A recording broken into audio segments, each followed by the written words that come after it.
සම්පාදනය කරගෙන තියෙනවා. පින්වතුනි, අපේ තථාගතයන් වහන්සේගේ ධර්මය අපි හරියට තේරුම් ගත්තොත් අපේ මේ ලෝක ජීවිතයටත් පරලෝක ජීවිතයටත් වඩා ඉහළ සැනසෙල්ලක් ලබා ගැනීමේ අවකාශය තියෙනවා. දැන් ඔයත්ෝ ව්‍යාපාරිකයෝ පිරිසක් නිසා මම බුදුරජාණන් වහන්සේ ව්‍යාපාරික භවතෙකු වෙච්ච දීඝජානු කියන කෝලිය පුත්‍රයාට වදාළ දේශනාවක් ඔබට කියලා දෙනවා. ව්‍යග්ගපජ්ජ කියන සූත්‍රය. ඔහු ඇත්තටම ව්‍යාපාරිකයෙක්. ඔහු දවසක් ජංගා විහරණය පිණිස, කියන්නේ ව්‍යායාම පිණිස, ඔහු ඇවිදිමින් ඉඳිද්දී බුදුරජාණන් වහන්සේ මුණ ගැහෙනවා. මුණ ගැහෙච්ච වෙලාවේ දීඝජානු කෝලිය පුත්‍රයා බුදුරජාණන් වහන්සේට සඳහනක් කරනවා, ස්වාමීනි, අපි බොහෝම කාර්යබහුලයි. අපිට හරියට වැඩ කටයුතු තියෙනවා. අපිට නිතර ඔබ වහන්සේ හමුවෙන්ට හෝ විහාරයේ නැවතිලා ආධ්‍යාත්මික කාරණා පුහුණු කරන්න වෙලාවක් නැහැ. ඒ හින්දා මා වැනි කෙනෙකුට ගෘහ ජීවිතය ගෙවන ගමම්ම පුහුණු වෙන්න පුළුවන් දේශනාවක්, ඉගැන්වීමක් ඔබ වහන්සේගේ ධර්මයේ තිබෙනවා නම් කියලා දෙන්නේ කියලා ඉල්ලා සිටියා. ඒ වෙලාවේදී බුදුරජාණන් වහන්සේ දීඝජානු කෝලිය පුත්‍රයාට ව්‍යග්ගපජ්ජ සූත්‍රය දේශනා කළේ. ඒකේ තාම වැදගත් කරුණු 4ක් තියෙනවා ඔබගේ මෙලොව ජීවිතේ තාම යහපත් කරගන්න. චත්තාරෝ මේ ගහපති ධම්මා, ගෘහපති පුත්‍රයාණනි, ධර්ම 4ක් තියෙනවා. දිට්ඨ ධම්මහිතාය සුඛාය සංවත්තන්ති, මෙලොව හිතසුව පිණිස හේතු වෙන. කතමේ චත්තාරෝ, මොනවද ඒ කරුණු 4? පළවෙනි එක තමයි උට්ඨාන සම්පදා, උත්සාහ සම්පත්තිය. දෙවෙනි එක තමයි ආරක්ඛ සම්පදා. තුන්වෙනි එක තමයි කල්යාණ මිත්‍රතා. හතරවෙනි එක සමජීවී කතා. මෙන්න මේ සම්පදාවන් 4 මා විශ්වාස කරනවා කුඩා තේවතු වල හිමිකරුවන් වන, නැත්නම් වැවිලි කරුවන් ලෙස කටයුතු කරන, ව්‍යාපාරිකයින් ලෙස කටයුතු කරන ඔබට අතිශයින් වැදගත් කියලා. අතිශයින් වැදගත්. පළමු කාරණේ උට්ඨාන සම්පදා, උත්සාහ සම්පත්තිය. දැන් අපේ තථාගතයන් වහන්සේගේ ශාසනයේ තමන්ගේ දියුණුව හෝ පරිහානිය තමන් මත තීරණය වෙනවා කියලා පිළිගන්න ශාසනයක් නේ. දැන් වෙනත් ආගම්වල ඇතැම් වෙලාවට අපේ දියුණුවේ හෝ පරිහානියේ වගකීම ආගමික කතුවරයා විසින් තීරණය කරන්නක් ලෙස පිළිගන්නා කියමන් අපිට ඇහෙනවා. උදාහරණයක් විදිහට දෙවියන්ගේ කැමැත්ත වගේ වැකි අපි සෙසු ආගම් වලට හුම්කම් දෙනකොට සහ සෙසු ආගම් අධ්‍යයනය කරනකොට අපිට දැක ගන්නට ලැබෙන ප්‍රකාශනයක්. ඒක වෙන්නේ දෙවියන්ගේ කැමැත්ත මත.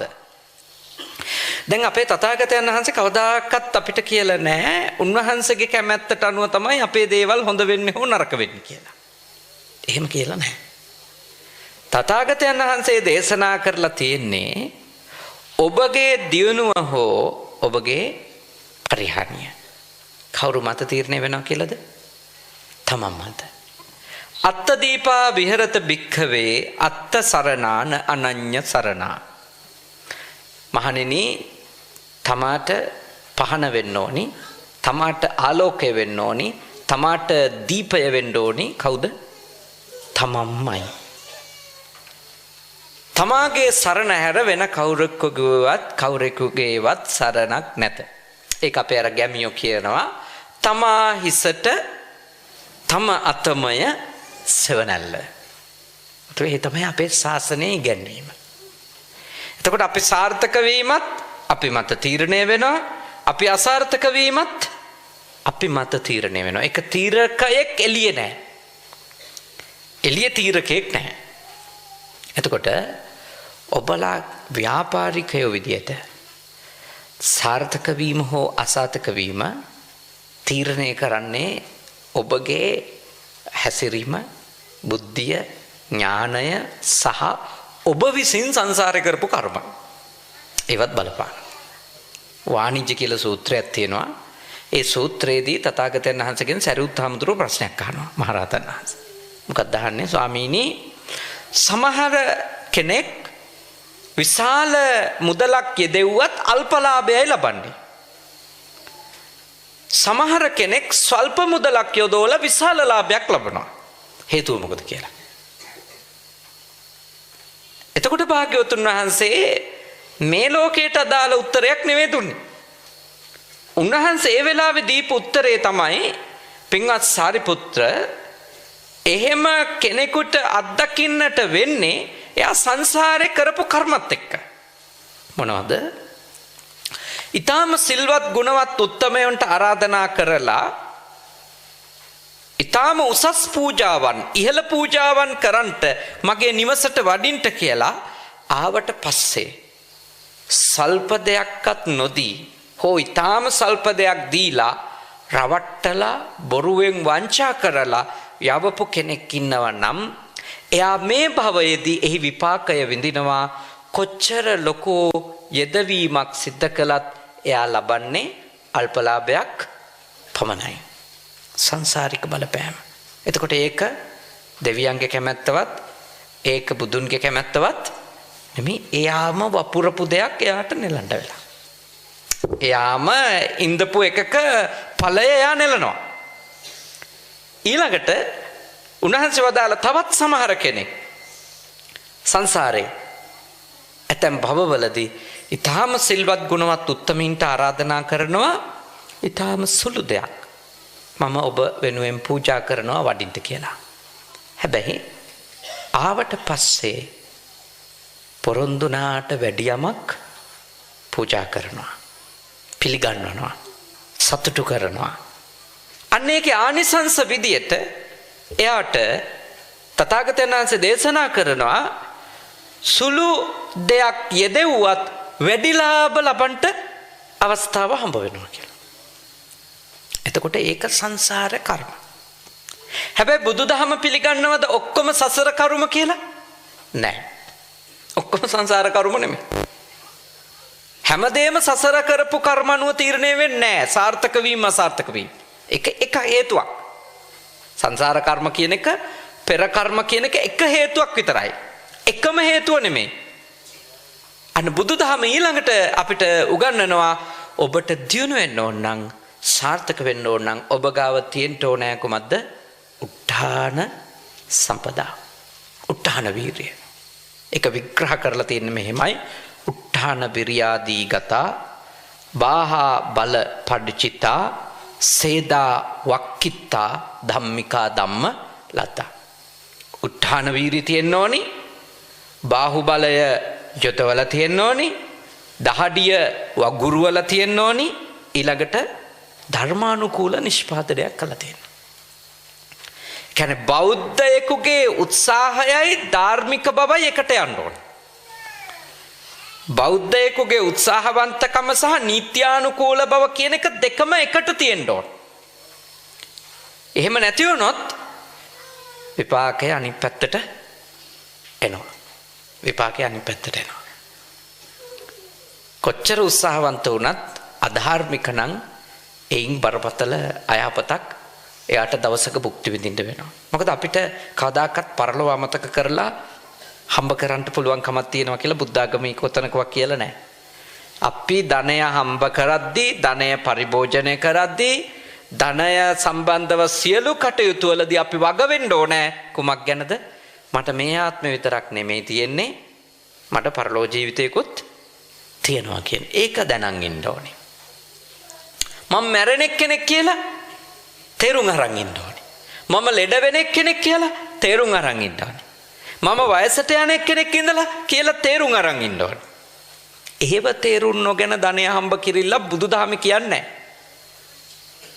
බුදුදහමේ උගන්වන ධනය හම්බ කිරිල්ල හෝ ධනය පරිභෝජනය කිරිල්ල අපි කල යුත්තේ ජීවිතය පිළිබඳව යථාර්ථය අමතක නොකර. අන්න එවැනි ගැඹුරු දාර්ශනික හරයක් සහිත කෙනෙක්, ගැඹුරු දැක්මක් සහිත කෙනෙක් එයා හම්බ කිරීම නවත්තන්නේ නැහැ. හැබැයි එයා වග වෙනවා. කුමකටද? ට්‍රාන්ස්පරන්සි තියාගන්න. විනිවිද භාවිතය ගන්න. ඒකක උත්හාන විරියාදී ගතා උත්සාහය වීරියා පවත්වනවා. ඊළඟට බාහා බල පරිචිතා එයා හොඳට අතපය වෙහෙසවනවා. සේදා වක්කිත්තා දහඩිය එයා වගුරනවා, දහඩිය කඳුළු වගුරනවා. අන්තිමටම එයා හම්බ කරගන්න දේහි නිත්‍යානුකූල බව තහවුරු කරනවා. කොහොමද ඒක කරන්නේ? ධම්මිකා ධම්ම ලද්දා, ධර්මානුකූල. මොකද කොච්චර උත්සාහවන්තකම හෝ වීරිය තිබුණත් අපි හම්බ කරන දෙයින් අපිට සතුටු වෙන්න නම් අපි නිත්‍යානුකූලයි වෙලා ඉන්නවා. දැහැමි වෙලා ඉන්න ඕනේ. අධාර්මිකව තියෙන දේවල් වලින්, අධාර්මිකව හම්බ කරපු දේවල් වලින් මෙලොවත් විඳවන්න ලැබෙනවා. මෙලොව විඳෙන්නේ නැතොත් පරලොවදී නම් විඳවන්නම අනිවාර්යෙන් වෙනවා. ඒක ස්ථිරයි.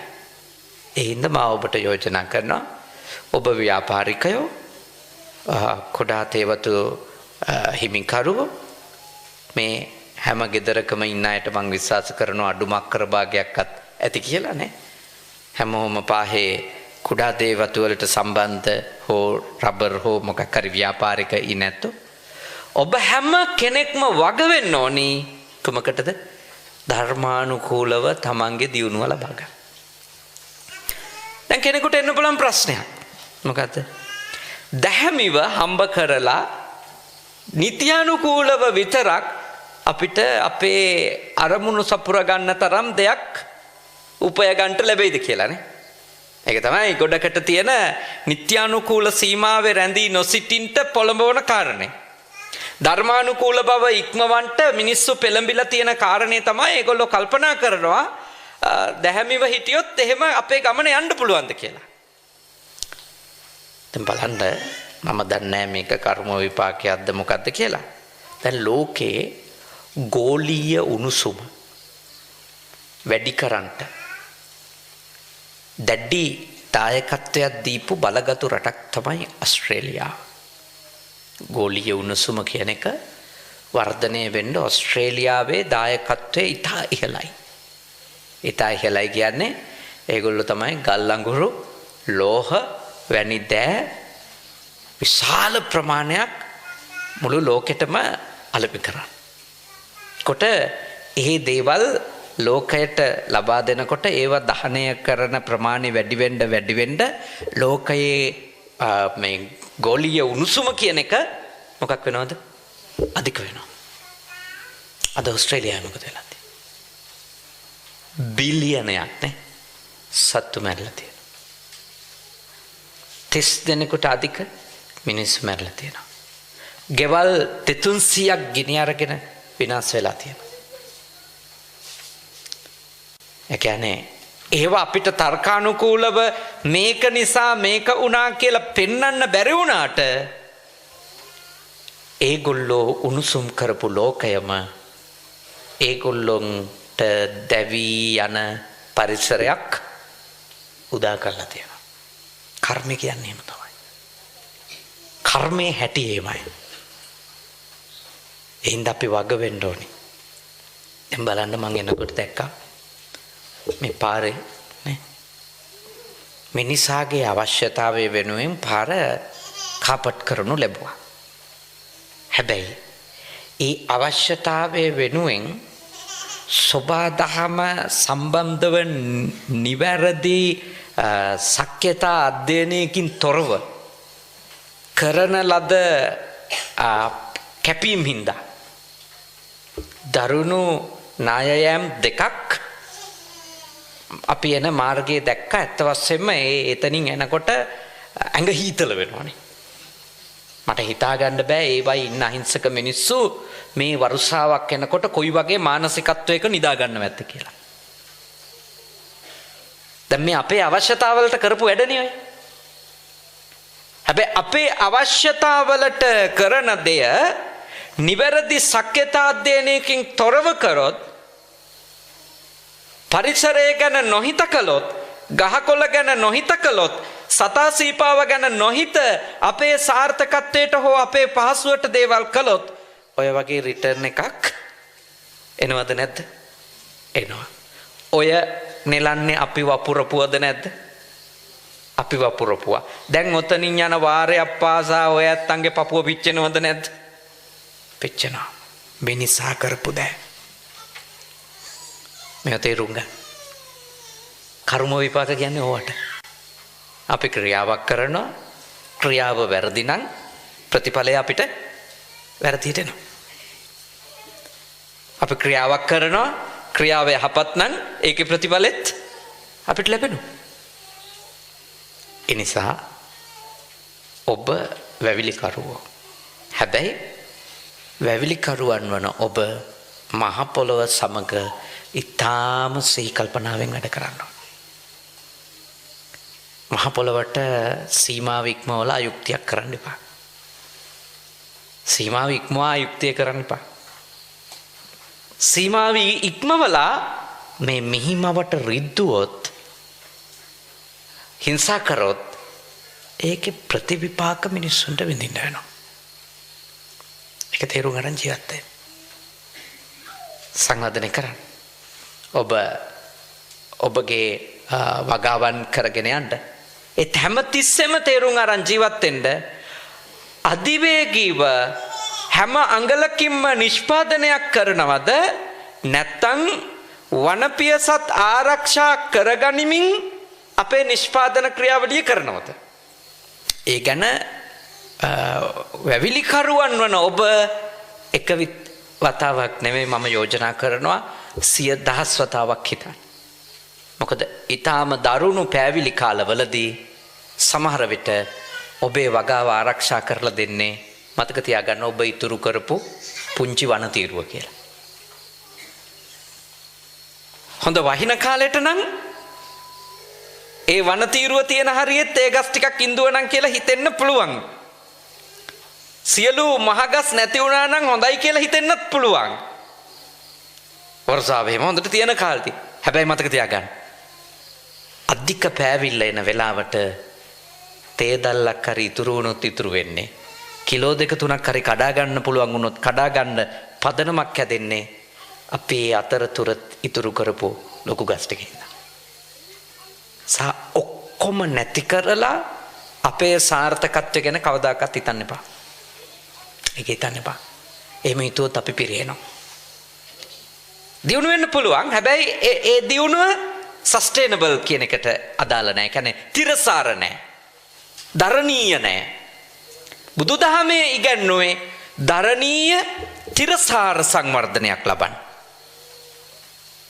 අපේ පැවැත්මත් සහතික කරගන්නවා අනිකාගේ පැවැත්මට හානි වෙන එක නවත්තන්න බැරි නම් අවමහානියකින් අඩුම අවමහානි කියන තැන පුළුවන් තරම් මහ පොළවට වසවිස එකතු කිරීමෙන් වළකින්න පුළුවන් තරම්. මොකද දැන් මට පේනවා ලංකාවේ ලොකු සාකච්ඡාවක් ඇති වෙමින් තිබෙනවා මොනර ජනගහනය වැඩි. භෝග පාලු කරනවා. ඒ නිසා දැන් මොනරුන් සම්බන්ධව මොකද්ද ගන්නා තීරණය කියලා ලොකු සංවාදයක් සමාජයේ තියෙනවා. ඇත්ත වශයෙන්ම ඉස්සරත් මේ රටේ මොනරු හිටියද නැද්ද? හිටියා. හැබැයි මෙච්චර ලොකු මොනර ජනගහනයක් මං හිතන්නේ තිබුණා කියලා. අද වෙනකොට වෙලා තින්නේ මොකක්ද? මොනරා පාලනය කරන ස්වභාව ධර්මයේ අනෙක් ජීව පද්ධතිය විනාශ කළා අපි ඉවරයි. දැන් මොනරා පාලනය කරන අනෙක් ජීව පද්ධතිය නැති නිසා මොනර ජනගහනය වැඩි වෙලා තියෙනවා. මිනිස්සු මොනරට අත තියන්නේ නැතුව ඉන්නවා කතරගම දෙයියන් හින්දා. වෙන මොකක් අතින්දද මේ? පවුපින් මොකක්ක කතන්දර නැහැ කතරගම දෙයියන්ට බය හින්දා. පවුපින් ගැන හිතනව නම් මේ බත් කූරෙක් ගැඩවිලෙක් ඉතුරු වෙන්නේ නැති මට්ටමට වහගහయ్య පොළවට පවුපින් විශ්වාස කරනවා නම් හොඳයි. මොනරා ඉතුරු කරලා ඉතුරු එවුන් ඉවර කිරිල්ලනේ අපි ඉන්න තැන. ඒ මොකද මොනරා ඉතුරු කරන්නේ කතරගම දෙයියෝ හින්දා. නැතුව ධර්මයක් තියෙන හින්දා පවක් පිනක් කතාවක් නෙමෙයි. බයයි කතරගම දෙයියෝ ඇවිල්ලා අපිට රිටර්න් එකක් දෙයිද කියලා. එච්චර ඇත්ත. මතක තියාගන්න. අපේ පරිසරය අපි පරිසර හිතකාමීව අපේ සංවාදනය කරගත්තොත් සෝබාදහම විසින්ම සෝබාදහමෙන් වෙන හානිය අපිට පාලනය කළා දෙයි. ඒ සෝබාදහම විසින්ම සෝබාදහම පාලනය කරා. අපි නෙමෙයි ඒක කරන්න ඕන. අපිට සෝබාදහම පාලනය කරන්න ඇත්තටම අයිතියකුත් නැහැ. ඒක කරන්නත් බෑ. ඒක කරන්න වෙන්නේ අර කට්ටිය කරනා වගේ තමයි. ඕස්ට්‍රේලියාවේ කරන්නේ මොකද්ද? වැඩි ප්‍රමාණයක් වතුර බොන නිසා වතුර බීමේ වරදට වෙඩි තබා මරනවා. ඔටුව දසදහසක් වෙඩි තිබුණා. තාම වැඩේ ඉවර නැහැ. දැන් ඒක නෙමෙයිනේ උත්තරේ. ඒක බුද්ධ ධර්මෙත් නෙමෙයි, ඒක උත්තරෙත් නෙමෙයි. සහිතන් දැහැමිව දියුණු වෙන්න ඒත් ඒ දැහැමි දියුණුව මම දන්නවා ඒක ආක්‍රමණශීලීව අධිවේගී දියුණුවක් නම් වෙන එකක් නෑ. කොහොමද දැහැමිව පොහොසත් වෙන එක බුද්ධාගමේ උපමා කරන්නේ කොහොමද? වම්මිකෝ වූප චීයති.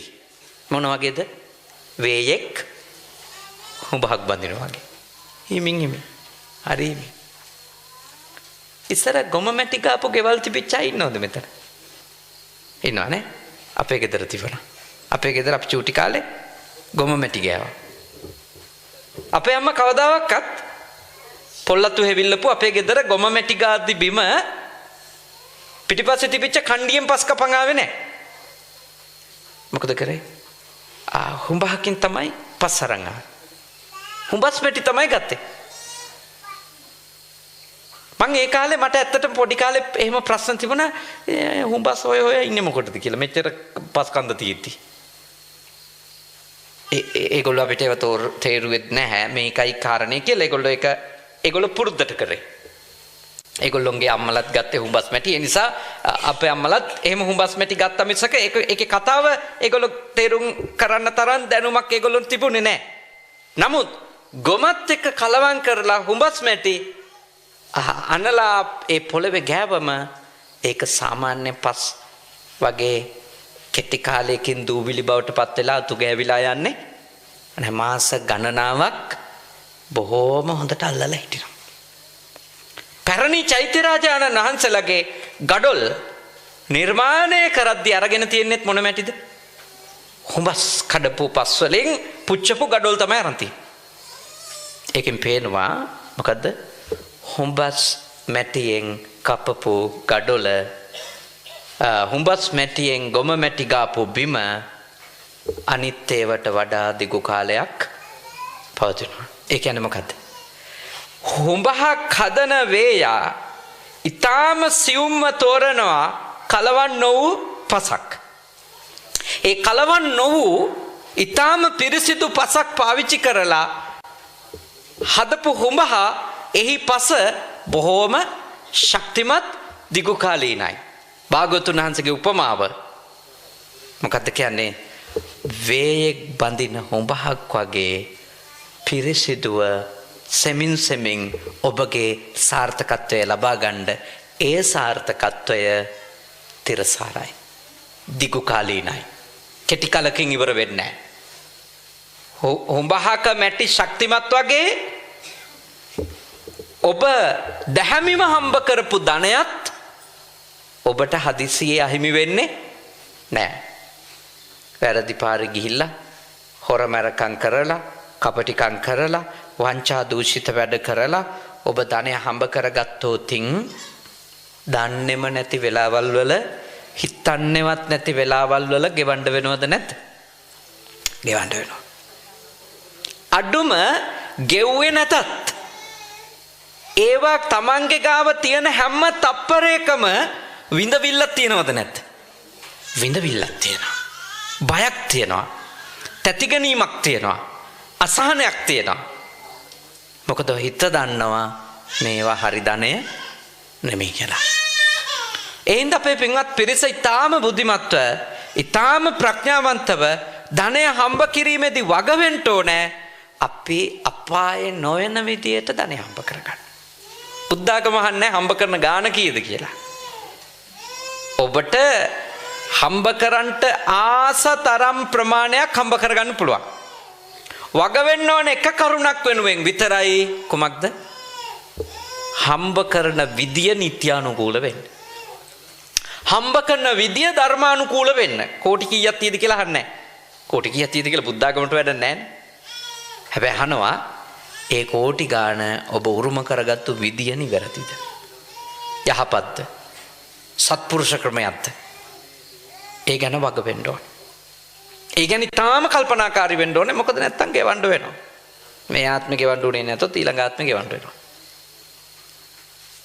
මේ ආත්මේ වැරදි පාරේ ගිහිල්ලා හම්බ කරගත්තොතින් වැරදියට තමන්ගේ පොහසත්කම ඇති කරගත්තොතින් අඩුම බයෙන් තැති ගැනීමෙන් අසහනෙන් හරි ජීවත් වෙන්න වෙනවාමයි.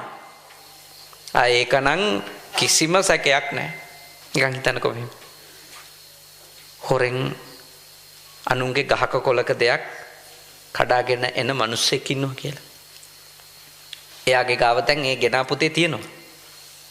හැබැයි එයා හැම මොහොතකම ඉන්නේ සතුටක් එක්කද අසහනයක් එක්කද? පොලිසියෙන් එයිද? අයිතිකාරයා එයිද? කොච්චර අසහනේද? එයා ඒක මේ ගහක කොලක තියෙන දෙයක් කඩාගෙන එම වෙනුවෙන් උත්සාහවන්ත වෙලා ඇති. දහඩිය වගුරුවල ඇති. බාහුබලයේ යොදවල ඇති. හැබැයි දන්නවා ඒක ගෙනාවේ නිත්‍යානුකූල ධර්මානුකූල ක්‍රමයකට නෙමෙයි.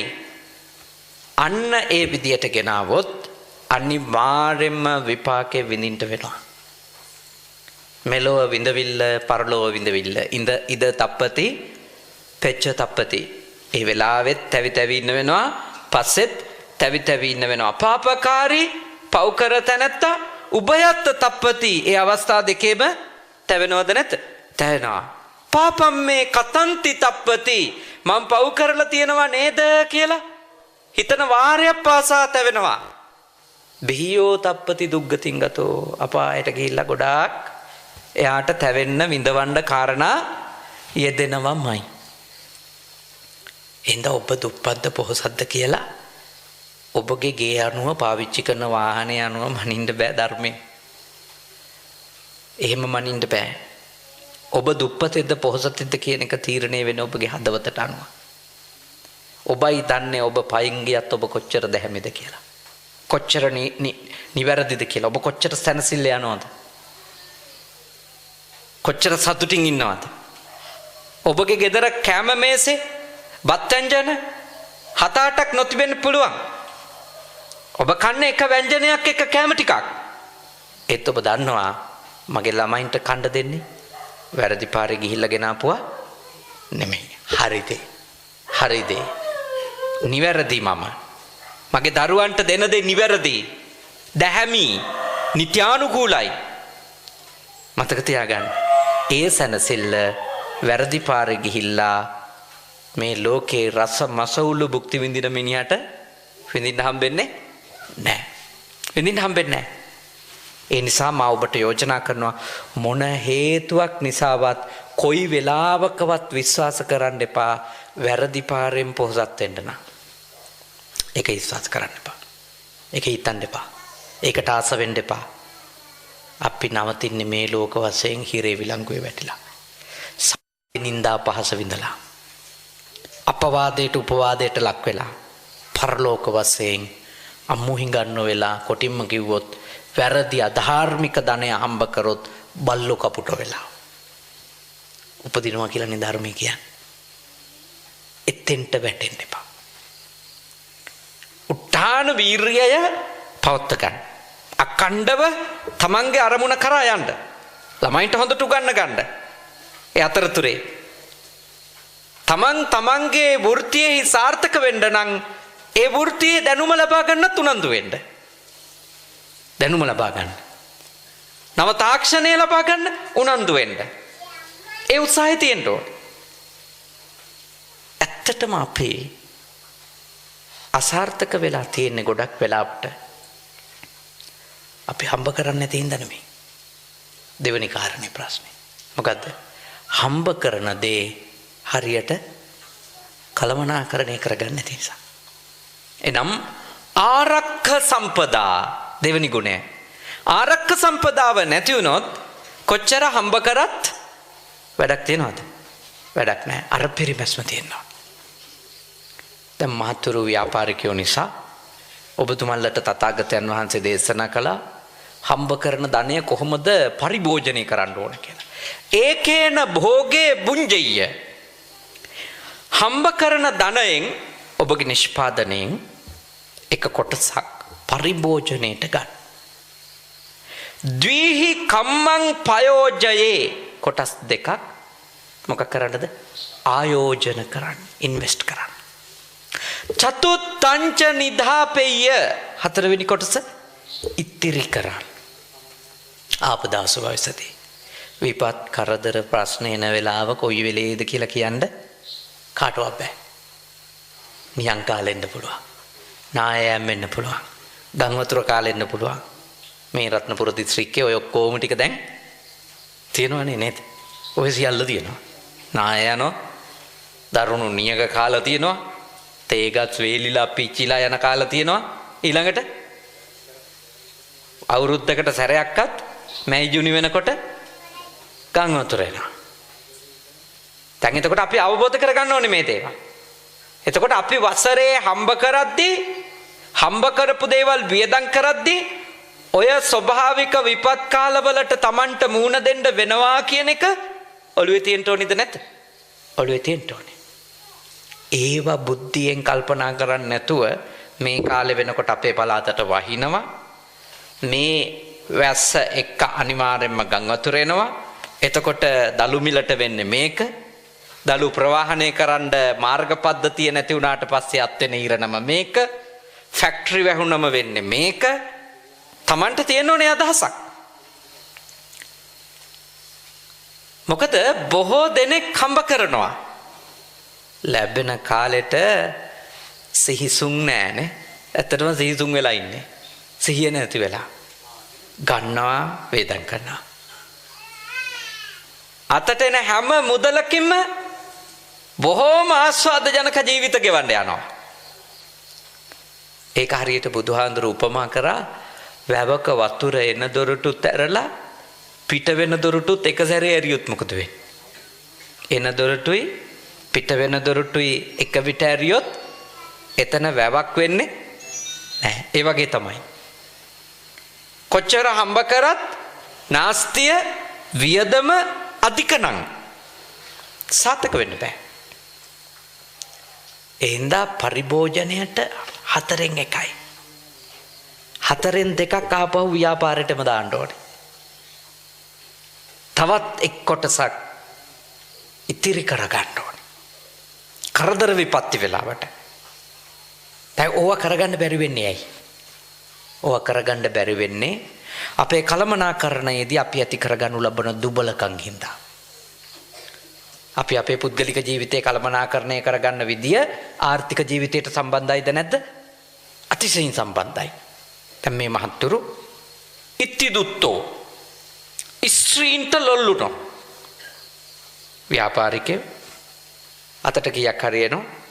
හැබැයි කාන්තාවන්ට දැඩි ලෙස ගිජු වුණොත් ඊළඟට සුරාදුත්තෝ මත් වතුරට මත්ද්‍රව්‍යයට දැඩි ලෙස ගිජු වෙන්න ගත්තොත් ලොල් වෙන්න ගත්තොත් දිනපතා එවැනි දෙයට ඇබ්බැහි වෙන්න ගත්තොත් අක්ඛදුත්තෝ සූදු කරන්න ගත්තොත් ෆේස්බුක් වලට යන්න ගත්තොත් බූරුව ගහන්න ගත්තොත් මොකද වෙන්නේ? ලද්දං විනාශේති. හැම සතයක්ම ඉවරයි. එතකොට බලන්න පුද්ගලික ජීවිතේ තමයි කළමනාකරණය කරගන්න කියන්නේ. හැබැයි පුද්ගලික ජීවිතේ යම්කිසි ආචාර ධර්ම පද්ධතියක් හික්මීමක් සංවරකමක් හදාගත්තොත් ඒක ආර්ථික ජීවිතයට සම්බන්ධයිද නැත්? සම්බන්ධයි. දැන් ගොඩක් අයගේ ප්‍රශ්නේ මේ වගේ දේවල් ගැන කල්පනා කරන්නේ කරදරකාරී ප්‍රකාශන ලෙස. දැන් මේ වගේ දැනුමක් ලැබෙනකොට බොහෝ දෙනෙක් ගම්වැසියෝ මම දන්න එකක් තමයි ඒගොල්ලෝ හිතන්නේ ඒගොල්ලොන්ට මේ කරදර කරන්න මේවා කියලා දෙනවා කියලා. නෑ. ඔබගේ මගේ අතර කිසිම පුද්ගලික සම්බන්ධකමක් නෑනේ. කිසිම පුද්ගලික සම්බන්ධකමක් නෑ. පුද්ගලික කැමැත්තකුත් නෑ ඔබ කෙරේ පුද්ගලික අකමැත්තකුත් නෑ. එතකොට මම මේක කියලා දෙන්නේ ඇයි? බුදුරජාණන් වහන්සේ මිනිස්සෙක් පිරිහෙන්න පුළුවන් හේතු ලෙස පෙන්වලා දීපු කරුණ ධර්ම ගුරුවරයෙක් ලෙස ඔබට කියලා දීම මගේ යුතුයකම. පිළිගැනීම හෝ නොපිළිගැනීම ඒක ඔබේ කර්මයක්. මොකද අපි ඔය උපදෙස් සමහරුන්ට දුන්නම ඒගොල්ලෝ බොහොම නෝකාඩු හැඟීමක් ඇති කරගෙන නොරිස්සුම් මුහුණක් ඇති කරගෙන ඒගොල්ලෝ කියන්නේ අපේ සල්ලි අපි මහන්සිලා හම්බ කළා අපි බොනවා හාමුදුරුලට මොකද මට නම් මොකුත් නැහැ. මම මේ කිව්වේ බුදුහාමුදුරු කියපු එක. බුදුරජාණන් වහන්සේ දේශනා කළා තියෙනවා මිනිහෙක් කොච්චර හම්බ කරත් වැඩක් නැහැ එමිනියා දිනපතා බොනවා නම් ඒක ඉවර වෙනවා. නැස්ති වෙනවා. මිනිසෙක් කොච්චර හම්බ කරත් වැඩක් නැහැ එක බිරිඳකගෙන් යැපෙන්නේ නැතුව ස්ත්‍රීන්ගේ මේ ලෝලියෙක් වෙලා ස්ත්‍රීන්ගේ වහලෙක් වෙලා ගමන් කරන කෙනෙක් නා. මොකද ඉතින් කාන්තාවන්ට ලොල් වෙච්ච කෙනෙකුට සතයක්වත් නොදෙන මිනිසෙක් එක්ක කාන්තාව වෙන්නේ නැහනේ. කාන්තාවෝ වැරදි සම්බන්ධකමකට පෙළඹෙනවා නම් පෙළඹ වෙන්නෙම ප්‍රධාන හේතුව සුද්ධ කරන්න පුළුවන් ඉඳනේ. වෙන මොකක්වත් නෙවෙයිනේ. නැතුව මේ ආදරය හොයන්න මොන ආදරද සල්ලිනේ හොයන්නේ. අන්‍යම් සම්බන්ධකම් ඇතුලේ හොයන්නේ මොකද්ද? අමතර විහිදන් සඳහා සල්ලි. ඒකනේ ඇත්ත. ඉතින් ඒවට පැටලෙන කට්ටිය දැනගන්න ඕන මෙයා එන්නේ මාව සුද්ධ කරන්න කියලා. ඒක තේරෙන්නේ නැත්නම් ඉතින් මොනව කරන්නද? ඒක කියලා දීම මම කරනවා. ඒ බුදුරජාණන් වහන්සේ ඒක ඔබ වෙනුවෙන් දේශනා කළා තියෙනවානේ පරාභව සූත්‍රේ. ගිහියෝ පිරිහෙන්න පුළුවන් ඉස්ත්‍රීලෝලිය වුණත් කියලා. එක බිරිඳක් එක සැමියෙක් එතන නවතින්න. ඊළඟට සූදු. එතෙන්ට ගියත් විනාශය. ඔය තුන පුද්ගලික ජීවිතය හදාගන්න ගියපුවා. හැබැයි ඒකෙන් ආර්ථිකයට ලොකු සම්බන්ධයක් තියෙනවා. බලන්න සාමාන්‍ය ගම්වැසියෙක්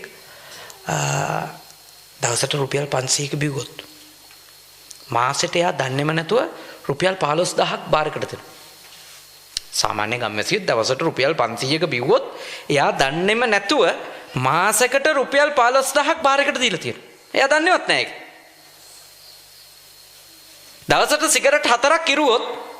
දවසට සිගරට් 4ක් කිරුවොත් එයා දන්නේම නැතුව මාසෙට රුපියල් 6000ක් ලංකා දුම්කොළ සමාගම ටොබැකෝ එකට දීලා තියෙනවා. ඇත්ත වශයෙන්ම කිව්වොත් කම්කරු පැලැන්තියේ මිනිස්සු ඔය මට්ටම දවසේ පවත්වාගෙන යනවද නැත්? මතක තියාගන්න. සමෘද්ධිලාභී ගෙවල් වලින් 90%ක පිරිමියා දවසට අඩුම 750ක පුරනවා. ඒක තමයි ඇත්ත. ඒක තමයි යථාර්ථය. කාන්තාව සමෘද්ධිය කැපෙයි කියලා බයට කොච්චර බයadu ජීවිතද ගෙවන්නේ නේද? සමෘද්ධිය කැපෙයි කියන බයට කොච්චර බයadu ජීවිත ගෙවනවා. කොච්චර තැතිගෙන ඉන්නවද නේ? හැබැයි ඒ ගෙදරම පිරිමියා අඩුම මොන જાතියෙන් හරි 500ක් හොයා ගන්න බොන්නේ නැහැ. හැබැයි එයා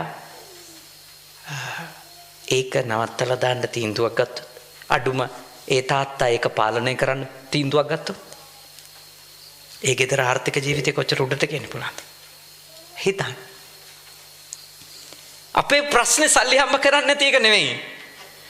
අපේ ප්‍රශ්නේ අපේ පුද්ගලික ජීවිත වැරදි පාරවල් වල ගමන් කරවන්නට අපි ඇබ්බැහි වෙච්ච හින්දා අපිට හම්බ කරන ධනයෙන් අපිට උඩට එන්න බෑ. ඒකනේ ලංකාවේ මෙච්චර කල් සමෘද්ධි දීලා තියෙනවා. ජනසවි දීලා තියෙනවා. හැම ඡන්දයක් කිට්ටු වෙනකොටම අපිට ඇහෙන්නේ මොකද්ද? අපි ආවම අලුතින් මෙච්චර සමෘද්ධිය දෙනවා කියලා කියනවා. මිනිස්සු අප්පුඩි ගන්නවා. ඒ කියන්නේ තව හිඟන්න වැඩි වෙලා කියන එකනේ කියන්නේ නේද? ඇත්ත වශයෙන්ම අපේ රටේ සමෘද්ධි ගත්තු එක මිනිහෙක්ටත් ඔබ දැකලා තියෙද? සමෘද්ධි නියාමක ගාවට ගිහිල්ලා කිව්වා කියලා ආරංචියක් තියෙද මං දැන් සමෘද්ධිමත් වුණා මට සමෘද්ධිය එපා කියලා. එක මිනිහෙක් අපේ රටේ නේද? ඒ කියන්නේ සමෘද්ධි දීම නිසා සමෘද්ධිමත් වෙලා නැහැ කවුරුක්ක. එහෙමනම් නිවුස් වල යන්න එපානේ. මෙච්චර සමෘද්ධිලාභීන් ප්‍රමාණයක් සමෘද්ධිය ප්‍රතික්ෂේප කරයි. ඒ වෙනුවට නිවුස් වල තියෙන මොකක්ද? තව සමෘද්ධිය ලබා දෙන ලෙස බැගෑපත් වෙයි. කාරණේ මොකද? හම්බ කිරීමේ නිෂ්පාදනයේ ප්‍රශ්නයක් නෙමෙයි. කලමනාකරණේ ප්‍රශ්නයක් තියෙනවා. දැන් උපාසකම්මලට මොනව හිතනවද මේ ටික කියනකොට? හරියට හරි. හාමුදුරුව හරියටම කිව්වා අපේ මිනිහා එන්න තිබ්බේ අද. හරියට හරි. කියලා උපාසකම්මලට ඉතින් එතකොට උපාසකම්මලට ඉතින් අපි නම් හරි හොඳයි කියලා. හරිම හොඳයි. ওই මිනිහා තමයි සල්ලි නාස්ති කරන්නේ.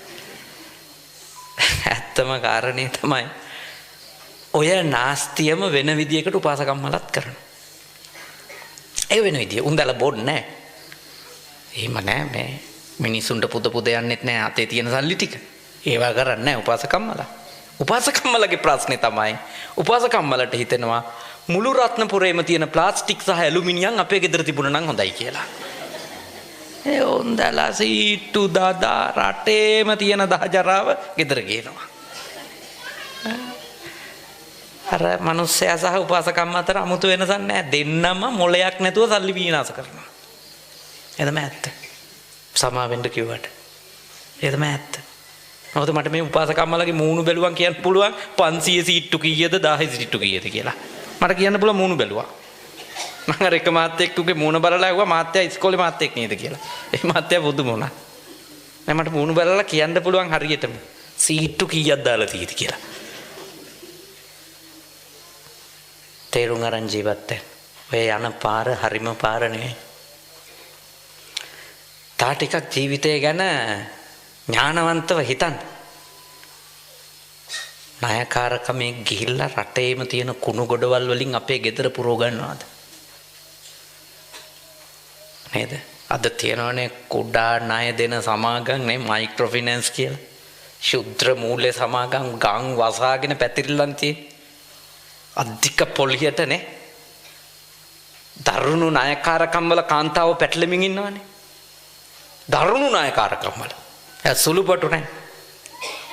මං අද ඉදි පාරේ දැක්ක සමහර මේ නගරවල දාලා තියෙනවා සීට්ටු සඳහා බෙඩ් සීට්.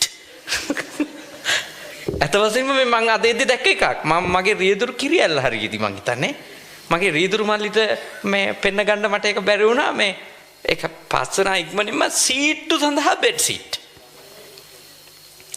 මං දන්නවා මිනිස්සුන්ගේ සමහර අත්‍යවශ්‍යතා විසඳ ගන්න මිනිස්සු සීට්ටු දානවා. ඒක ප්‍රශ්නයක් නෑ. නීඩ්ස් නම්. ඒක නීඩ් එකක් නම් ඒක අත්‍යවශ්‍ය දෙයක් නම් ඒකට මිනිස්සු එහෙම කමන්නේ නෑ එහෙම ගියාට. හැබැයි අපි ගේන ගොඩක් දේවල් අපේ අවශ්‍යතා නෙමෙයි. එක එක තැන්වල තියෙන ඒවා අපි දකිනවා අපිට ආස වෙනවා. ඒවා අපි කොච්චර අපි ඒ කරන ආයෝජනය ඵලදායී එකක්ද කියන එක ගැන හෝ ඒක අපි සප්‍රයෝජනවත්ද කියන එක ගැන අපිට කිසිම අගයීමක් නැහැ. ඒ ගැන අධ්‍යයනයක් නැහැ අපිට. සාකච්ඡාවක් නැහැ. මොකද ඔක්කොම හොරෙන් කරන වැඩනේ තියෙන්නේ. ගොඩාක් ඒවා තියෙන්නේ සිංහල බෞද්ධයන්ගේ ගෙවල් වල සාකච්ඡා කරලා කරන වැඩද හොරෙන් කරන වැඩද? ඇත්ත වශයෙන්ම කිව්වොත් සිංහල බෞද්ධ ගෙවල් කියන්නේ හොර ගුහා. මහත්තයා දන්නේ නැහැ නෝන කරන ඒවා නෝන දන්නේ නැහැ මහත්තයා කරන ඒවා. ඇත්ත වශයෙන්ම දන්නේ නැහැ. 90%ක් ඒවා දන්නේ නැහැ. කියන්නේම යාට ඕනේ නැහැ ඒවා. ළමයි එක්ක පවා කටුකුටු ගාලා මහත්තයා එනකොට නවත්තන මාත්‍රකා ගෙවල් වල තියෙද නැත්ද? අපි දන්නේ නැති සිංහල බෞද්ධයෝනේ. මතක තියාගන්න. සිංහල බෞද්ධයෝ අද වැටිලා තියෙන අගාධය අනෙක් ජාතීන්ගේ කුමන්ත්‍රණයක් නෙමෙයි. ඒක බොරුවක්. සිංහල බෞද්ධයෝ අද වැටිලා ඉන්න අගාධයේ ප්‍රධාන හේතුව සිංහල බෞද්ධයෝන්ගේ තියෙන අඥානකම. මානාධිකකම. වැරද්දක් පිළිගන්න අකමැතිකම. නිවැරදි වෙන්න සූදානම් නැතිකම. පන්සල් ගියාට බණ ඇහුවට පිළිපදින්නේ නැතිකම. කොටින්ම හැදෙන්න කැමති නැතිකම. කැමති ඉන්න විදියට ඉන්න දෙන අයට. ඒ හින්ද සිංහල බෞද්ධයෝ බේරගන්න එක ලේසි නෑ. තාම දුෂ්කර දෙයක්. ඉතාම දුෂ්කර දෙයක් සිංහල බෞද්ධයෝ බේරගන්න එක. හැදෙන්න සූදානම් මිනිස්සු නම් බේරගන්න පුළුවන් නේ. වැරද්ද ලෙස පිළිගෙන ඔව් මගෙන් වැරද්දක් වුණා මම ඒක නවත්තනවා. එහෙම මිනිස්සු බේරගන්න එක ලේසි. ගේ ඇතුළේවත් තමන් කරන දේ ගැන සාකච්ඡාවක් එකඟතාවයක් ඇතුව වැඩ කරන අම්මෙත් තාත්තෙක් ඉන්න ගයක් නම් දියුණු කරගන්න එක ලේසිද නැද්ද? ලේසි. ස්වාමි පුරුෂයා දන්නේ නැත්තම් බිරිඳ දාපු සීට්ටු ගන්නවත් ඉතින් කොහොමද ඒකවල් දියුණු කරන්නේ? හොරෙන් කපටිකමෙන් බොරුවෙන් හංග විවෘත නැති මිනිස්සු ඉන්න රටක් දියුණු වෙලා තියෙද කොහේ හරි? විවෘතව කතා කරන්නේ නැති අවංක නැති රටවල් දියුණු වෙන්නේ නැහැ. මතක තියාගන්න. ජාතීන් දියුණු වෙන්නේ නැහැ. දියුණු වෙන්න නම් අපේ අඩුම මුළු රටටම අවංක වෙන්න බැරි නම් ගෙදරට හරි බොරුව දාන එක කට්ටකම් කරන එක නවත්තන්න ඕන. ගෙදර එකිනෙකා රවට්ට ගන්න එක නවත්ත ගන්න ඕන. විවෘත නැතුව ගේ ඇතුළේවත් ගේ ඇතුළේ තියෙන හැංගුණු ජීවිත නම් දියුණු වෙන්නේ නැහැ. මතක තියාගන්න. අර පිරිමැස්ම කියන්නේ රංචුවක් එක කරන්න ඕනි වැඩක්. සාකච්ඡා කරලා කරන්න ඕනි වැඩක්. නැතුව තනි එක්කෙනෙකුට කරන්න පුළුවන් දෙයක් නෙමෙයි. මාන්නේ තියාගෙන කරන්න පුළුවන් දෙයක් නෙමෙයි.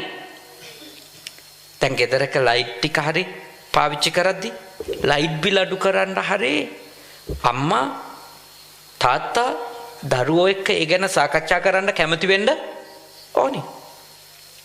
හුදෙක් අම්මා කෑ ගහ බැන ලයිට් නිව් පමණින්ම ගෙදර අනිත් අය දායක වෙයිද විදුලි බිල පාලනයේට? නෑ. ඒගොල්ලොන්ට හිතෙන්නේ අම්මා අපිට බයිනවා. ඒ නිසා බැන යාම නිවාගත්තු ආවේ. හැබැයි ඒ වෙනුවට මාන්නේ නැතුව ළමයි ටිකත් එක්ක සාකච්ඡා කරොත් පුතේ වතුර බිල වැඩි, ලයිට් බිල වැඩි. අපි කොහොමද මේක අඩු කරගන්නේ? ළමයිම යෝජනා ගන්නේනේ.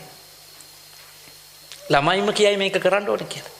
එහෙනම් පුතේ අපි එක්කව වෙලා ඒක කරමු. ඒ සාකච්ඡා වෙන්න එපා. කවුරුත් කැමති වෙන්න එපා ඒකට. නැතුව දත් මිටි කකා බැන හිටියා කියලා දවසේ අනිත් අය අර පිරිමැස්මට දායක වෙන්නේ නැහැ. මේව තේරුම් අරන් ජීවත් වෙන්න. ආරක්ක සම්පදා. මේ ඥානය මේ දැනුම ඔබට අත්‍යවශ්‍යයි ඔබේ ජීවිතේ සාර්ථක කරගන්න. නැතුව ගමන යන්න බෑ. සාර්ථක වෙන්න බෑ. ප්‍රඥාවන්ත මිනිස්සු විදියට ආරක්ක සම්පදාව හේවත් අර පිරිමැස්ම දියුණු වෙන්න හිතනවා නම් අත්‍යවශ්‍ය ධර්මයක් ලෙස පිළිගන්න ඕන. තුන්වෙනි එක. කල්යාණ මිත්‍රතා. ඒකවේ අපිව ආධ්‍යාත්මිකව නිවැරදි කරන කෙනෙක් අපේ ජීවිතේ අපිත් එක්ක එකට ජීවත් වෙන්න ඕන. ඒ කියන්නේ අපි ගෘහස්ත ජීවිත ගෙවනවා නම් ඔබේ ගේ ඇතුලේ ඉන්න ඕනි කවුද? ඔබව නිවැරදි කරන්න සමත් ආධ්‍යාත්මික හොඳ පෞරුෂයක් තියෙන කෙනෙක්. ඒ කියන්නේ ඔබ වැරදි පාරක යනවනම් ඔබව නිවැරදි කරන්න ඔබගේ බිරිඳට අවශ්‍ය කරන පවපින ගැන ශ්‍රද්ධාව, කුසලයේ ගැන ශ්‍රද්ධාව, ඥානය තියෙන්න ඕන. ඊළඟට ඔබව නිවැරදි කරන්නට තරම් සමත් ආධ්‍යාත්මික පෞරුෂයක් සහිත සැමියෙක් ඉන්න ඕනේ. ගෘහස්ත ජීවිතේ එකිනෙකා කල්යාණ මිත්‍රයෝ නොවි ගෙයින් එළියේ කොච්චර මිතුරියෝ හිටියත් අපේ මෙලොවයි පරලොවයි දෙක පිරිහෙන එක වළක්වන්න බෑ. කල්යාණ මිත්‍රත්වයේ තියෙන්න ඕනේ ගේ ඇතුලේ. සම්පුරුෂයා සහ බිරිඳ අතර. මොකද අපි භයානක පව් අකුසල් කරන්න තීන්දුව ගන්න පුළුවන් ගේ ඇතුලේදී මිසක මේ වගේ ධර්මශාලාවල නෙමෙයි. ධර්මශාලාවලදීත් අපිට කල්යාණ මිත්‍රයෝ හමු වෙනවා. ඒ කවුද? උතුම් නිවන් මඟ කියලා දෙන ඇත්තෝ. භාවනා මධ්‍යස්ථානකදී, ධම්ම ශාලාවකදී අපිට කල්යාණ මිත්‍රයෝ හමු වෙනවා. ඒ තමයි ජීවිතේ යථාර්ථය කියලා දීලා මේ සංසාර ගමන නිමා කරන්න, අඩුම කෙටි කරගන්න මඟ පෙන්වන උත්තමයන්ටත් අපි කියනවා කවුරු කියලාද? කල්යාණ මිත්‍රයෝ. අපි පවෙන් වළක්වලා කුසලයේ සමාදන් කරන අය. හැබැයි ගෘහ ජීවිතයේදීත් එකිනෙකාට කලන මිතුරියන් වීම අත්‍යවශ්‍යයි. පාපා නිවාරේති පවෙන් වළක්ව ගන්න ඕනේ. කල්යාණේ නිවේසේති යහපතෙහි පිහිටුවන්න ඕන. දරුවෝ දෙමව්පියෝ වෙනුවෙන් කල්යාණ මිත්‍රයෝ වෙන්න ඕනි. දෙමව්පියෝ දරුවෝ වෙනුවෙන් කල්යාණ මිත්‍රයෝ වෙන්න ඕනි. ඊළඟට ස්වාමි පුරුෂයා බිරිඳ වෙනුවෙන් කල්යාණ මිතුරෙක් වෙන්න ඕනේ. බිරිඳ ස්වාමි පුරුෂයා වෙනුවෙන් කල්යාණ මිතුරියක් වෙන්න ඕනේ. ඊළඟට දැන් ඔබතුමන්ලා රංචුවක් විදියට නේ සංවිධානයක් විදියට කල්යාණ මිත්‍රයෝ වෙන්න ඕනේ. කොහොද රංචුවක් විදියට වැඩ කරන්න නම්‍යශීලීකම අවංක මිත්‍රත්වය ඔබ ගාව තියෙනවා. මොකද රංචුවක් විදියට වැඩ කරනකොට ලබන්න පුළුවන් සාර්ථකත්වය කවදාවත් වෙන් වෙලා තනි වෙලා ලබන්න බෑ. ඒ නිසා ඔබගේ මේ කුඩා තේවතු සංවාදන සමිතිය ඊටාම ශක්තිමත්ව ගෙනියන්න නම් එකිනෙකා කවුරු වෙන්න ඕනද? කල්යාණ මිත්‍රයෝ වෙන්න. හැම තිස්සෙම ඔබ අනිකාට පුළුවන් තරම් ආධ්‍යාත්මිකවත් ආර්ථිකේනුත් පිරිහෙන්නේ නැති වෙන දැනුමම දෙන්න ඕනේ එකිනෙකාට. කවදාවත් පාපයකට අනුබල දෙන්න එපා. පොළඹවන්න එපා. මොකද ඔබත් එක්ක ඉන්න කෙනෙක් ඔබෙන් ගිලිහිලා යයි අර මං කියපු අකුසල පැත්තට ඇබ්බැහි වුණොත් නේ. එයාගේ ඉඩම විකිනිලා යයි. තියෙන යාන වාහන ලීසින් කම්පැනි වලින් උස්සගෙන යන මට්ටමට එයි.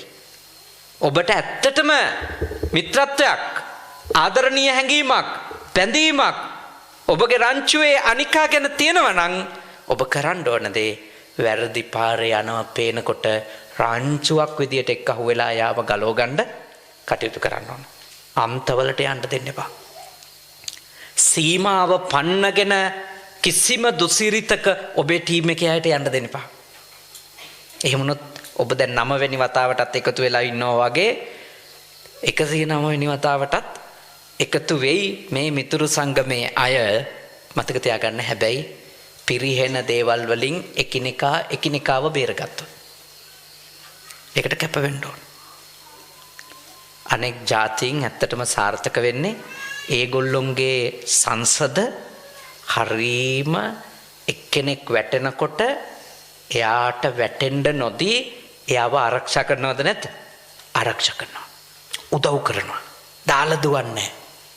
පයින් ගහන්නේ. අහක බලන්නේ. වැරදි පාරක යනවා පේනවා නම් ගිහිල්ලා රංචුව පිටින්ම එක්කව වෙලා අවවාද දීලා හරි පාරට ගන්නවා. එහෙම තමයි අනිත් ජාතින් දිනු වෙන්නේ.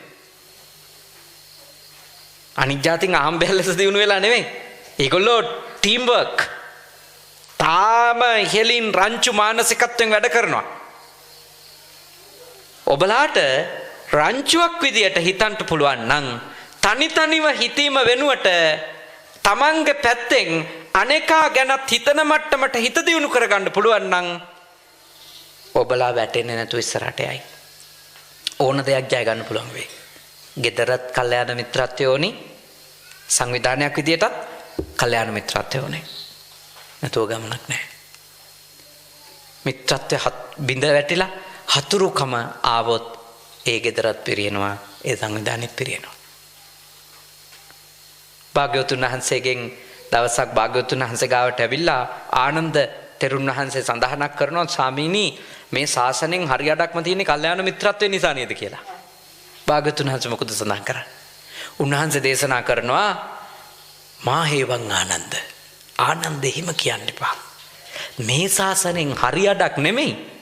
මේ මුළු ශාසනයම රැකුණොත් රැකෙන්නේ මොකකින්දද? කල්යාණ මිත්‍රත්වයෙන්. හිතන්න. කල්යාණ මිත්‍රත්වයට තථාගත ශාසනය දීපු වටිනකමයි. ඒ කියන්නේ අපි එකිනෙකාට මිතුරියෝ වුණොත් තමයි අපිට ගමන යන්න පුළුවන්. නැත්තම් අපි පිරිනව. ඔය ඇත්ත මගේ අඩුපාඩුවක් දැක්කන් කියලා දෙන එක. මම ඔය ඇත්තන්ගේ අඩුපාඩුවක් දැක්කන් කියලා දෙන එක. මගේ ප්‍රශ්නවලදී ඔබ පිහිට වෙන එක. ඔබේ ප්‍රශ්නේදී මගේ දැනුමෙන් හෝ මම පිහිට වෙන එක. එතනින්නේ මේ ශාසනය යන්නේ. ජාතියක් දියුණු වෙන්නේ එතනින්. සමාජයක් දියුණු කරගන්න පුළුවන් එතනින්. මම ඔබට දැන් කාරණා කියලා දුන්නද? 3ක්. උත්තාන සම්පදා උත්සාහයෙන් නිෂ්පාදනයේ දෙන්න, ආරක්ක සම්පදා අර පිරිමැස්මෙන් යුක්තව මනා කලමනාකරණයක් ඇතුව පරිභෝජනකාරී යෙදෙන්න. තුන්වෙනි එක කල්යාණ මිත්‍රතා. ඊටාම ඉහළ මට්ටමේ මානව සම්පත් කළමනාකරණයක් පවත්වා ගන්න. පළවෙනියට කියන්නේ නිෂ්පාදනය, දෙවෙනියට කියන්නේ භෞතික සම්පත් කළමනාකරණය, තුන්වෙනි එක මොකද්ද? මානව සම්පත් කළමනාකරණය. ඔය තුන ඔබට උදව් වෙයි ඔබේ සාර්ථකත්වයට.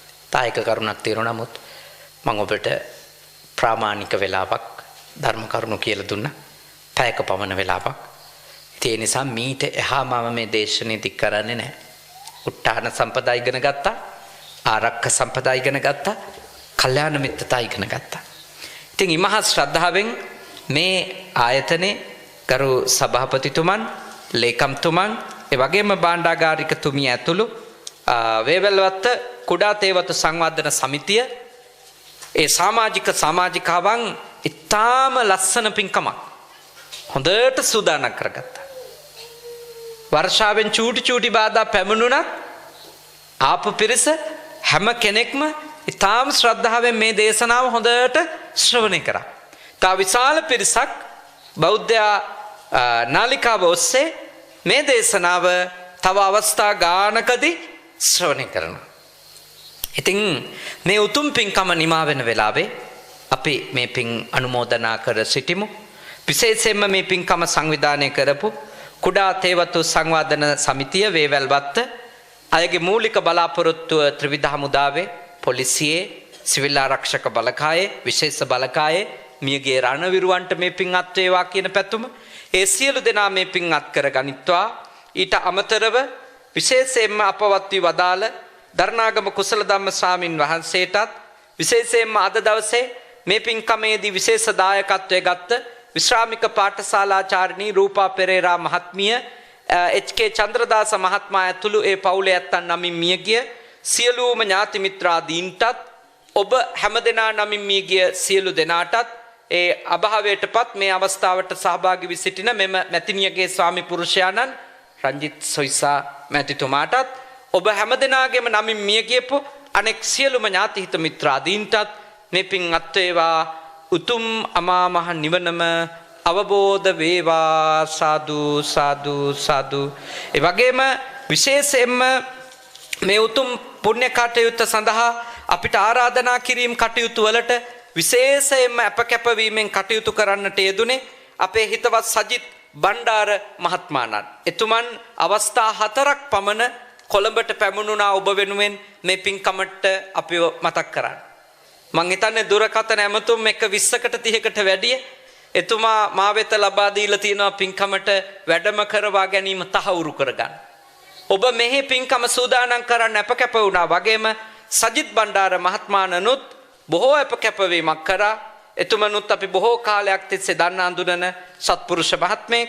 එතුමා ඇතුළු කොට සියලු දෙනාටත් ඒ පවුල්වල ඇත්තන්ටත් පරම පූජනීය නායක ස්වාමින් වහන්සේටත් අද දවසේ බෞද්ධ නාලිකාව වෙනුවෙන් දායකත්වයේ ගත්ත විශ්‍රාමික පාඨශාලාචාර්ණී රූපා පෙරේරා මැතිණියට, එච්.කේ. චන්ද්‍රදාස මැතිතුමාට, දියණියට, පුතුණුවන්ට, දෑනනුවන්, ලේලිය, ඒ වගේම මුණුබුරම් දෙදෙනා ඇතුළු සියලු දෙනාටත්, ඒ වගේම මේ කුඩා තේවතු සමිතියේ සංවර්ධන සමිතියේ සියලුම දෙනාටත්, ඒ වගේම ත්‍රිවිධ හමුදාවේ සියලුම දෙනාටත් මේ ස්ථානයට ආපු ඔබ හැම දෙනාටමත් සියලු දෙවියන්ගේ ආශිර්වාද වේවා. කරදර දුරු වේවා, බාධක දුරු වේවා, අපල උපද්‍රව දුරු වේවා, වැස්සෙන් පින්නෙන් කරදර බාධක නොවේවා. සියලු යහපත උදා වෙන නව වර්ෂයක් බවට, නව දශකයක් බවටම මේ උදා වූ වසර උදා වූ දශකයේපත් වේවා. ව්‍යාපාරික කටයුතුත්, දරුවන්ගේ අධ්‍යාපන කටයුතුත්, ගෘහස්ත ජීවිතයේ කටයුතුත් පින් අනුමෝදන් වන සුමන සමම් දෙවියන් ඇතුළු සියලු දෙවියන්ගේ ආශිර්වාදයෙන් ඔබට සැලසේවා. උතුම් දිව්‍ය රාජ සමූහයාද ප්‍රාර්ථනීය බෝධියකින් ඉක්මන් භවයකදී නිවන් අවබෝධ කර ගනිත්වා. සාදු සාදු සාදු. අවසාන වශයෙන් ඔබ අප හැම දෙනාට, දෙවි දේවතාවුන්ට, මියගිය සියලුම ඥාති හිත මිත්‍රාදීන්ට මේ පින් කුසල් පාරමිතා වේවා. බෞද්ධ නාලිකාව තුලින් මේ දේශනාව ඇහූ පිරිසටත්, ඔබ හැම දෙනාටමත්, සියලු දෙවියන්ටත්, නමින් මියගිය නෑයන්ටත් උපදින හැම ආත්මෙකම සත්පුරුෂයෝ මුණ ගැහේවා, කල්යාණ මිත්‍රයෝ මුණ ගැහේවා, සද්ධර්මයේ මැසේවා, ධර්මානුධර්ම ප්‍රතිපත්ති පුරාගෙන ඉක්මන් භවයකදී නිවන් දකින්නට අපිට මේ පින් කුසල් පාරමී ධර්ම වේවා. සාදු සාදු සාදු. ආකාසට්ටහා ච බුම්මට්ටා දේවා නාග මහිත්‍තිකා පුඤ්ඤන්තං අනුමෝදිත්වා චිරන් රක්칸තු ශාසනං. ආකාසට්ටහා ච බුම්මට්ටා දේවා නාග මහිත්‍තිකා පුඤ්ඤන්තං අනුමෝදිත්වා චිරන් රක්칸තු දේශනං. ආකාසට්ටා ච බුම්මට්ටා දේවා නාග මහිත්‍තිකා පුඤ්ඤන්තං අනුමෝදිත්වා චිරන් රක්칸තු මම් පරන්ති තී. හොඳයි, කවුරුත් වන්දනා කරගන්න. අභිවාදන සීලිස්ස නිච්ඡං වද්දාපචායිනෝ චත්තාරෝ ධම්මා වඩ්ඩන්ති ආයුවන්නෝ සුඛං බලං ආයුරාෝග්‍ය සම්පatti සග්ග සම්පatti මේවච අතෝ නිබ්බාන සම්පatti මිනාතේ සමිච්ඡතු. හැම දිනාටම තුනුරුවන්ගේ අනන්ත ගුණ බලයෙන් යහපතක් උදා වේවා.